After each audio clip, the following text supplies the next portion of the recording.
Hello and welcome to the Divorced Dadvocate, where we help dads create a healthier and less traumatic divorce.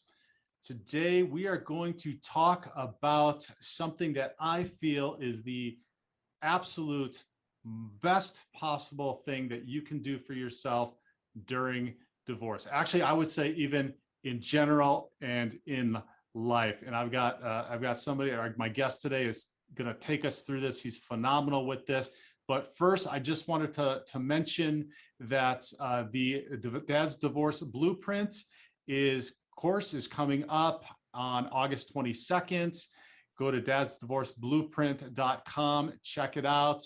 Also, the divorce quiz is still up, an awesome tool on the website at thedivorcedadvocate.com to kind of help you gauge where you're at in your divorce mentally and emotionally compared to other people that have gone through a divorce. People are taking it every day. Tens of thousands of people have taken it, not on my site, but in general, this quiz across the world, and it is so beneficial.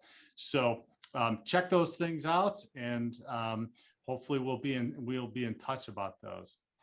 All right, so what is the best thing that you could possibly be doing for yourself during this? And my guest today is the founder of Awakened Man, and he's also the host of Band of Brothers. He's appeared on the show before. Alain Dumonceaux, thanks for being here again today. Thank you so much, Jude. Really appreciate you having me on today. Man, so I read your article, and the minute I read it about journaling, which is, I think, the super skill that we can develop. And I'm just saying this now because I'm still an amateur at it, but I've seen so many benefits to doing this. And we were just talking earlier about, I feel now that it is the equivalent of, they say, go get exercise every day for 30 minutes, cardiovascular, because it's going to help your heart. It's going to help everything. It's going to help your mental, emotional state, everything. I feel that this is the skill mentally and emotionally that's equivalent to going out and getting exercise every day. Absolutely. I completely agree with you, Jude, on that. And I think the key that's important about that is, as you're saying about working our bodies, this is an opportunity for us to really work and refine our mindset and get clear. And we'll touch on that in a little bit, but it's really important that we start this practice of journaling. And it's not necessarily an easy thing for men to get into. And part of it is because we think that it's a feminine thing to do, right? Like that's something that my wife's going to do or my girlfriend's going to do. But really, it's a practice that lots of famous men have done in the past, and it's something that we need to learn how to do. So I did not know that, which made me feel much cooler when I did that. Epictetus, Marcus Aurelius, Seneca. Now I've read all of them. Some great, amazing thinkers, right? That you'd say these men were brilliant. They all journaled. Absolutely. And probably the most famous of them all is Marcus Aurelius's works and meditation. Like Meditations, that book is his journal. And now, of course, he didn't write that thinking, well, in 2,000 years from now, someone's going to be reading my stuff. It was his way, though, to really deal with stuff. And I think it's important for men, we need to understand why we choose not to journal, right? And we make that decision. I know for me is that I just felt insecure about it. I felt insecure about, well, what am I going to write about? And putting my feelings down. And I don't necessarily have great penmanship. So sometimes we think that, well, I'm going to write it tomorrow. I won't even be able to read it. But that's really not, those are really poor excuses to not do it. And I think it's important that we realize that many famous men, like when I was preparing the article, like everybody from Mark Twain, Edison, Darwin, and George Lucas. Do you know George spent 8 hours a day journaling as he was writing and creating Star Wars? Like, think about that for 8 hours. Like, there's just so many famous people that we just don't realize have spent time really focusing on getting their minds clear on doing that practice of journaling. Yeah, you just described all the excuses that I used for many years. and then now I just think, I couldn't survive without doing it. And it's just so much more helpful. And I also wanted to note to the listeners that if you go to theawakenedman.net, you can click on blog and read this article. It will link it to the show notes below, but everything we're going to discuss today, we're going to talk about is in that article. So if you want to print it out, here, I got it. I printed it off, man. I'm gonna Right on, keep brother. it. So, especially when we get into, the how to do it thing, because I'm still trying to refine that. But so let's talk initially here about why it is important and what are the benefits. Okay, we talked about why we're not doing it, but why is it important and what are the benefits? Well, one of the big things I think is important of why we should consider journaling is that it helps us work through problems. And so when you have a challenge or a problem that you're facing and we keep it in our heads, this thing gets really big.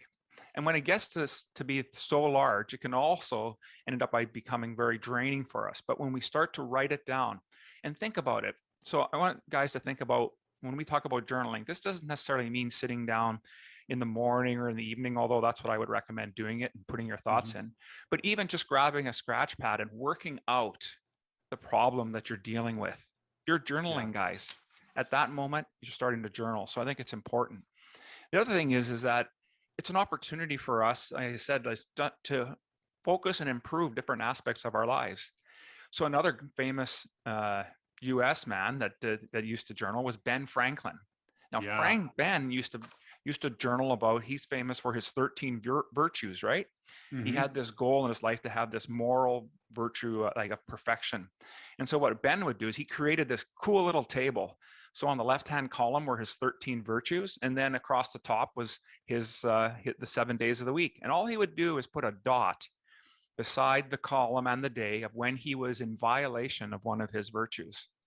Simple. He didn't write anything necessarily about it. He just little dot. And it became something that was quite synonymous with who he was as a man. And of course, as he got older and his life got busier, those things fell aside for him. But the point was that it made such a profound impact on who he was as a person that he used something as simple as just a simple tracking system with dots for journaling. Right. And so just so people don't think, Alain and Jude are sitting here talking about this stuff and it's crazy. There's studies now that are really showing and proving that this is helping people and how it can help people, correct? 100%, absolutely. Like Harvard Business Review did a study from the school there, and what they found out was that those people that journaled at the end of the day had a 25% increase in their overall performance. Wow. When you think about that, right? Because the things that we're working on, when we do put pen to paper, and there's other ways to do that, we'll get into it. But when we do write down, we're actually working through our challenges or working through the problem. The other thing they're finding out is that when we do spend time to journal, that it improves our well-being. It decreases stress for us, right? It helps us be able to process things, because when we internalize it and we keep it there, it can tend to become really difficult for us. And I do have a future article coming out that deals specifically with that. Wow. And then the writing also helps us, as I've said a couple of times now, helps us get clear. So we get a clear mind, a clear thinking. But the benefit of that is that then we can speak more clearly and we can get our points across more clearly, because writing forces us to really get into a clear mindset, right? Right. And during a divorce, and for those who are going through a divorce now, it really helps to sort out the chaotic time that is going on, because it's so much uncertainty, so much going on. It's really it can be, I know it was for me, unbelievably overwhelming at times, between emotions and court and dealing with a soon-to-be ex, and then you have you got to do work, right? You got to still do that, and you still have children, and so it really can help in refining what you want. So that's that is awesome. I wish, again, I'm saying it 100 times to guys listening, that I wish I had done it years and years ago. Just do it. But how do we get started on this? What are some tips for just starting it the first time? And I know I started and stopped until I finally got a way to do it. But how do you get started? Yeah, I think the big thing to get started is just start small. No one's saying that to journal, you have to sit there for half an hour every day or 2 hours and write 3 pages worth of, really thought-provoking information. Just get started small, 5 minutes, 10 minutes. One of the things I recommend is just write down 3 things that you're grateful for. That can be an real easy start. And if that's still a bit of a challenge, you're trying to figure out, well, I don't know what to write about. Like my first journal was a book produced by Mind Journal, and it's called This Book Will Make You Dangerous. It's actually just sitting behind me. It's the second one going, and I keep it on my desk because it gives me an opportunity when I have an idea to put some stuff down. Now, those guys did a great job because they actually script the pages out and they don't put any dates on. So it's not like you're forced where you kind of maybe feel, wow, it's Friday the 13th. I need to journal today. Hey, if you don't feel like journaling today, that's okay. Just take a moment, sit down with the book and start. And this is my second one now that I've started. And I just find it's just a great way to get yourself started and get settled in. I don't have to think about what I'm going to write about. They give me the idea and I just write on that. Right. And what is that one called? This book is called This Book Will Make You Dangerous. And so here's what it looks like. Okay. This book will make you dangerous, and it's by Mind Journal. This book will make you stronger. This book will make you dangerous is a different gentleman's book. This book will make you stronger. And like I said, it's really well thought out and easy start for most guys. Well, we'll link that to the show notes below for those who are listening and can't see the book, but it's This Book Will Make You Stronger. So similar to starting an exercise regimen, right? You're not going to go in and you're going to start, doing an hour of cardio and then you're going to be lifting hundreds of pounds. You're going to start small. Yeah, you're going to start really small. Maybe 5 minutes. 5 minutes, right? One thing, like I said, the easiest thing to do is write one thing you're grateful for, or one thing that went really well today. The key is not to put any parameters on the writing. Some days you may find, I know for me, some days I find the flow, I can write lots. Now, I do some journaling in the book, but I also use a different medium and use Word document as well. So there's different ways we can do that, but it's just start small. Don't put any expectations on it, any parameters around how much or how little. Just start small. Right. And then you mentioned earlier about morning and night. So maybe I found this was beneficial to me is scheduling it in, right? Just like exercise, man, we're so busy, like all the stuff I described. If you schedule it in and make it a point, and I do like first thing in the morning when I get in the office, I schedule the time. I've got the time scheduled in. Some people do it in the morning when they wake up, and I've heard significant benefits to doing that because your subconscious has been working through the night, and it's one of the best times for you to get stuff out that your subconscious has been working on. I've also heard at night before you go to bed, because you can review your day and then set up your day for before. Ideally, you're like doing all of that, right? But I don't know about you. That's just too much for me yet. Okay, yeah. I'm still building that muscle. But what do you think about that? Yeah, I totally agree with you. And it's a great point that you bring up about picking different times of the day. My journaling has really transferred over to a morning ritual more than an evening ritual. And so I'm one of the parts of my journaling is really morphed now. For this last few weeks, I've been in this course and it's on visioning. And so my journaling is all about what I'm receiving or during my meditation practice. And so I'm writing notes about that. And they're really brief. It's just really, really brief. And it takes about 15 minutes. Whereas I find that as things morph for us, you'll find time that works better for you. And I absolutely agree. Scheduling that last, at the start of the morning in your ritual or some part of your evening ritual is a great way to ensure that you get the practice in place. And like you said, just don't beat up on yourself. If you didn't happen to do it today, that's fine. Come back to it and just keep going. Right. Have some self-compassion, just like missing a day in the gym. It's okay. It's, sometimes you have to, sometimes you need to take a day off. Sometimes it just doesn't happen. Right. Yeah. There's many times I sit in my morning ritual that just nothing's coming, and that's okay. And so, that's all right. Again, it's about removing the parameters. Again, I think it's one of those reasons why we choose not to journal. Well, I don't know what I'm going to say today. That's Right. okay. You don't have to have necessarily something predetermined. Right. And so let's talk about that then in facilitating. You mentioned the book. Let's talk about a medium for doing that, because the book obviously is a good medium. It kind of guides you. It's self-explanatory. You don't have to think about stuff. Yeah. I know that I went back and forth, in my resistance to doing this and accepting the benefits of it in my life. I went back and forth between writing, because what you described, I have horrible handwriting. And like, you could literally, I'm putting thoughts down, but I couldn't even go back. I could barely go back and read them. I can decipher all the symbols in there that are supposed to be letters, but nobody else could, which actually makes good, I guess, if anybody finds my journal. But anyway, but then I would started typing like on the computer. I tried like all different things. How do we pick a medium? Yeah. Or what's a best medium? Yeah, I think that's a great point, about some of us might have a security issue, right? I talked about insecurities at the start today. Mm-hmm. And so we may want to move more to more of a digital format. And maybe writing still isn't great for you, but just as we're doing today, there's technology that exists. And I mentioned in the article about using Otter. Otter is an outstanding piece of software that will transcribe everything that you're saying. You can just talk. It's like the old dictaphones. Remember those, the handhelds folks would walk around with? It's the same idea.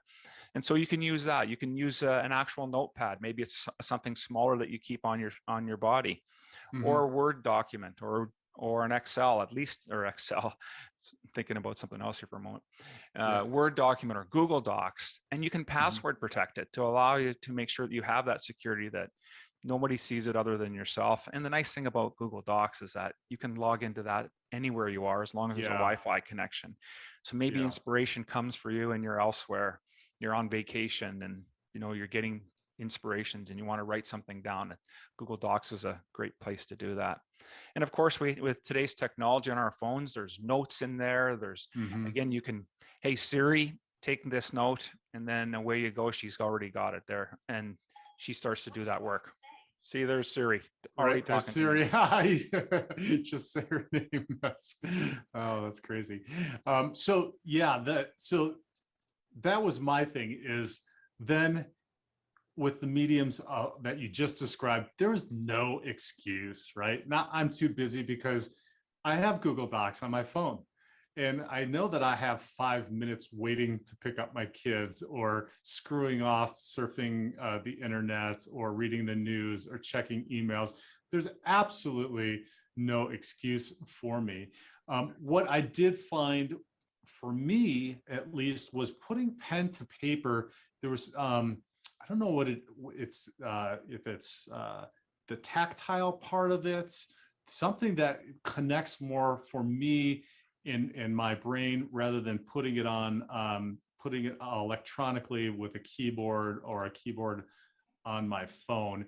But I guess I would just encourage, it's not so much, find what is comfortable for you, but you're probably going to find something that's convenient. I also like the typing, because I can type much faster and my brain goes much faster than I can write, which is a huge problem for me. So, but I finally settled, and then some of that I think was learning to slow down, to really put my thoughts down. So I would say, and tell me what you think about this, try different things, right? Try the book and the structure, try journaling in a spiral. Like I've got just my spiral notebook. I don't know where it's somewhere in this office, spiral notebook that I keep, or some like Benjamin Hardy is a psychologist who talks a lot about this, and his notes are like crazy. He draws diagrams and stuff, and his stuff I can't even really follow. There's another journaling, and so for me now, I just have a specific prompt, and this, like, my next point is what do we journal about? So like mine is just number one, gratitude list. That's the number one, and you mentioned that earlier, which is, if you're going to do anything, you just want to spend 5 minutes, do a gratitude list, like a list of things that you're grateful for. And and whatever it is, it can be, you're grateful to have a cell phone, right? That you can communicate with people. It can be really simple. It doesn't have to be profound stuff. It just keeps your mind in the right direction. And then the second prompt is what would make today a great day. Third prompt was a quote, something that's a motivational quote for the day. Yeah. And then the fourth one is just any thoughts or feelings that I'm having. So that's what I'm at now, but Nice. it can change. Yeah, absolutely. And those are great things, right? And I think one of the keys that I want to bring out in there is that you talked about it doesn't have to be profound. And I think that's another deterrent for a lot of us guys. You think, well, I have to write and be like Marcus Aurelius. Well, yeah, right. we're probably not going to be. I'm sorry to say that, gentlemen, but it's probably not going to happen. But I is can important. assure you, if you read my journal, like Benjamin Franklin and Marcus Aurelius, it is never going to get published and transverse the millennia. Yeah. So and maybe there's a good, doesn't have to, and maybe that's good reasons for all of us. Yeah, it is good for all of us. And I think that's what's important, right? I think the key is that we're working through some things. And so some of the tips that I have about what to journal about, and you've mentioned them about gratitude and other things, is like what went well today and what didn't go well. And so you can write about that. And now we want to be careful. We don't want to dwell on too much on that, because I think some of us also may have this impression that if we're going to, what we're journaling about are all our problems. And so we continue to rehash that. And that's not what you want to do. You want to identify that you have a problem, but what are you doing to work through it? Really is the focus on how can you work through it. And you can write about things that are important to you. Like what are the things that really resonate with you and are important for you as an individual? And we talked about being grateful, and you can even be your own mentor. Like we have so much life experience. And if we were our own mentor, what would we say to our younger self? Yeah. or to a young man that's going through divorce and are on the brink of divorce, and you've been there, and just like you're doing now, Jude, right? Those are such powerful things that you could put down in your journal. And you could just think, you could even write down things that that you wish people knew about you. Like I'm sure we have dozens of things that people, boy, they only knew this about Alain. Wouldn't that be great? Right. And of course, pride and things that make you feel good about who you are as an individual. Yeah, it's just a tool that you can utilize in so many different manners and so many different ways. The other way that sometimes I suggest utilizing it is if you're working in therapy or with a coach like you and I, is that's helpful in putting your thoughts together to be able to have a effective session, right? Absolutely. So that helps in knowing where you're at. It's it puts those that thoughts down somewhere and then helps you look back. Now, let me ask you this about going back and reading. Do you go back and read? Do you use it as a resource? Do you kind of or do you just kind of write it and set it aside and then you're done? Yeah, I used to do that. I used to do that part where I would just write it and set it aside. But since I was taking this class, one of the things they asked us to do in our journaling journey was to go back and reflect on themes. What's coming out of our writing? So what's happening in our writing? What's happening when we're writing about things that aren't working well, and what's going on around that? What kind of style are we writing in? Like, are we more of a negative or an optimistic person? What are the things that are coming out that seem to affect us more than others? And you'll start to see these themes over the course of several weeks when you get into writing. I would suggest letting there give an opportunity to build a bank of notes that you can go back to refer, and you'll start to pull out things about yourself that maybe you were unconscious of because it's just become who you are. Right. And then once you see it written or typed, or you're hearing yourself, because you could do an audio journal as well, that you can pick up things. Wow, I didn't realize that I think a lot about cars. Like, is there anything else more interesting in my life than just cars? No, maybe cars are a great thing, but you may find that your focus is in areas of life that are of importance to you, and the ones that are of importance you're not doing anything about. So you say that you are, but your thoughts and your journal notes aren't really showing that that's the case. Right. It can just be another tool, particularly during this stressful time, that helps you make some self-assessments and to grow. Absolutely. By going back. That's awesome. Yeah, I think that's really part and parcel of what we're trying to do here, right? Because ultimately, we may think that our lives are boring and dull and we have nothing really to offer, and we're teasing and joking about being a Marcus Aurelius and, and Franklin. But think about it. If you ever saw, your grandfather's journal, what were the things that he would be writing about? Like things that we wished we would have experienced, and what would that have been like? That's what's happening with our grandchildren if they had an opportunity to read about our stuff and about who we are, right? That's awesome. Alain, thank you so much. I sincerely appreciate you coming back again. So you're a regular now. This makes you a regular, I think, like 3 times, right? I think 3 times now, yeah. But you keep putting out so much phenomenal content. I get your emails. I read your blogs. You got the new podcast that's launched as well. Let everybody know how they can get in contact with you and get involved with what you've got going on, because there's so many fantastic resources. Yeah, absolutely. They can best way to reach out to me is to go to my website at theawakenedman.net. Right there on the homepage, you'll get everything you need to know about what I'm all about. I'm just about ready to launch our next intake for the Band of Brothers. That's our men's circle. So there'll be lots of information coming out about that in the next few weeks. And so that would be the best place. And my podcast is the Evolving Man Podcast, and you can find those notes at the website as well. That's fantastic. And as always, if you found some value in this and listening or watching, please, number one, share it. Take a minute and share it with other men. Share it with anybody that's going through a challenging time or a divorce. If you're not going to share it, just like us or subscribe to us to continue to get more of this information. That'll just help you. If you can write a review or comment, that helps us immensely to just get more people involved in it. So we appreciate you listening. Alain, thanks so much. Thanks a lot, brother. Welcome. Thank you. Take care.